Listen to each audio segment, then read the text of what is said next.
Alright, hello, Mr. Walkton, is it? I'm your dentist, Dr. Nathaniel. My nurse was telling me you have a problem with, that tooth up there. Yeah, my tooth's pretty sore. Yeah, okay, that's alright. Can you, just open your mouth for me, please? Okay.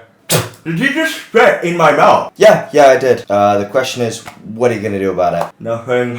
Yeah, I didn't think so. So, shut the hell up. Okay. Before I sat down to record this video today, I was flying high. Initially, the subject matter was meant to be about this article, in which a British pensioner, while attending a seaside resort, had a seagull pinch a chip off him, and he grabbed the seagull and beat it to death against a wall. I'm not joking. This old man literally grabbed the bird by the hind of its legs and battered it against the wall until it died.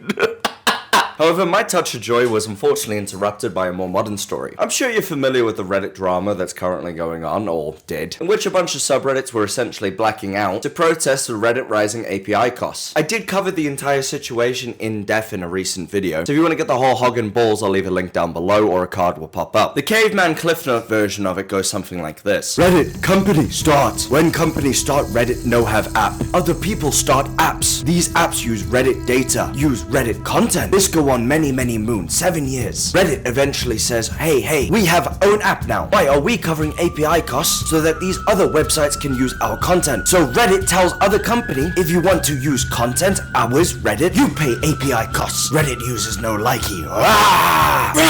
Me want to discuss Power Rangers. Me want to find Bo for relationship. Me no want to use Reddit app. Why Reddit do? Well, it's quite simple, my Reddit user, mate. Why would a company flip the bill for another company to use their product when they gain absolutely zero benefits from it? Essentially, what you're paying for there is to outsource your content onto another website for no reason. Also, I'm not being funny, the other website, Apollo, in this situation is a very bad business because they're like a tomato farmer who doesn't know how to grow their own tomatoes and relies on other tomato farmers to make up the bulk of their business. So if you look at it through a wider lens, it makes quite a lot of sense. And then you kind of dilute the fact that this protest really isn't about saving another app. It's about saving Reddit users the hassle of change who have grown accustomed to using Apollo as their main form of scrolling. Call that luck of the devil. What a perfect transition. While we're on the topic of hassle, I can finally introduce you to the sweet, juicy, delectable ass that we're going to be munching down on for this video. In typical Reddit fashion, these quote-unquote protests only lasted a week like they said they would, with the overwhelming majority of moderators and subreddits moving on. All I can say is thank the Lord. My life was meaningless without r/gaming news. Reddit moderators, you don't understand how many lives you save. You can't disappear from me again. And it's pretty much a safe bet that they probably won't. Because even though the blackout is over, some of these brave men and women are putting those updoot guns to use and keeping up the good fight for something they truly believe in with all of their heart. The most bravest of these subreddits are r/pictures, a subreddit dedicated to pictures. They've transitioned from the simple blackout message to the nuclear bomb option. They're not gonna bend over and take it. They're gonna bend over, take it, and look you in the eyes while it happens. Go on, Reddit, take it! You've already taken everything from me. You may as well take my sweet hole. Ugh, but I don't even know what a Reddit is. I'm from the power company. You told me to open the door. Oh, kind strange. You don't know what Reddit is? Let me enlighten you with a tale. And then I imagine the Reddit power user breaks out into song with a ukulele. Kinda elf-like, but he's got no pants on, so his balls just slap against everything. Allow me to tell you a tale old as time of how a company's greed ruins the sublime. That elf would then explain in song to that electrician that the way that r/pictures is holding off the Reddit armada is by, instead of posting regular pictures of regular picture things, all of the posts on r/pictures now only consists of John Oliver. Oh my god. I was not sure that it was even possible to make protesting look lame, but Reddit users have somehow managed to pull it off. One of the coolest and most badass things a human being could do is stand up to an authoritative power. The little guy versus the big guy. But you made me want to take the side of the conglomerate because you're so unbelievably lame. John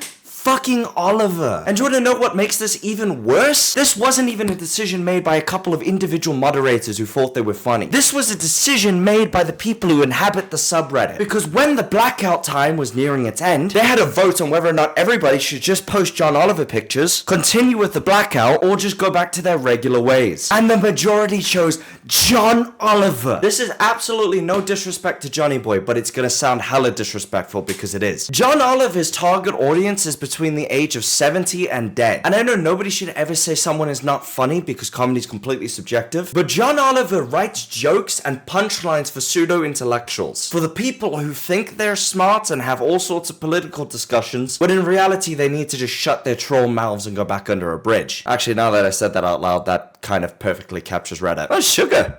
John Oliver is just like Reddit if he was personified. Johnny Boy is literally walking Reddit. Like, the similarities are striking. His jokes are meant to be aimed at like the most common denominator of a person with zero creativity or cleverness. If you told me to think in my mind what the person who says, well, actually looks like, it's that dude. And also, he's posh British, which is the lamest version of British people. If he was cool, like the guy who beats seagulls to death by their bare legs, then I'd like him. But he's high tea, sniffing his own finger when it's been up his bum type British. Kinda like Reddit. The reason they're using him is actually making insanely good sense to me now. He's probably what the majority of mods want to be. They want to be that guy behind the camera, getting their awful jokes laughed at by force. They want to be the wittiest man at the party, or at least come off that way. This is actually making me insanely paranoid. Are we even sure John Oliver is really human? Or did he just come into existence because the amount of smug off that site created him? I'm scared. And so should you be, because as I can see from the bottom of your screen, you still haven't legally subscribed. I will sue you. In closing, I want to say, Reddit,